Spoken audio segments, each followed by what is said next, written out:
Hi! Hello! Welcome back to Varahi collection 09. ఈరోజు మంచి collection తీసుకొచ్చామండి. ఇవన్నీ న్యూ ఇయర్ అవెల్స్.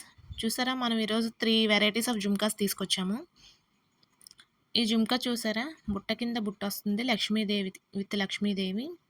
చాలా బాగుంది కదండీ! ఇయర్ రింగ్స్ చాలా ట్రెండీ కలెక్షన్ అండి. చూస్తున్నారా? నల్ల పూసలు, హైలైట్ లాకెట్ అండి. గాడ్ మోటిఫ్‌తో. మీకు నచ్చిన జ్యువెలరీని స్క్రీన్ షాట్ తీసి 9701828000కి వాట్సాప్ చేసి మీ ఆర్డర్ ప్లేస్ చేసుకోండి. బ్రేస్లెట్ అండి మల్టీ కలర్స్ స్టోన్స్‌తో చాలా బాగుందండి. నల్ల పూసలు విత్ మోనాలిసా బీడ్స్ అండి. లాకెట్ హైలైట్ అండి. మీకు గనుక ఈ జ్యువెలరీ నచ్చినట్టయితే లైక్ చేయండి. మీ ఫ్రెండ్స్ అండ్ ఫ్యామిలీ మెంబర్స్‌కి షేర్ చేయండి. అలాగే మన వారాహి కలెక్షన్ 09ని సబ్స్క్రైబ్ చేసుకోండి. చూస్తున్నారు కదా! 1495 సెట్ అండ్ చాలా బాగుంది.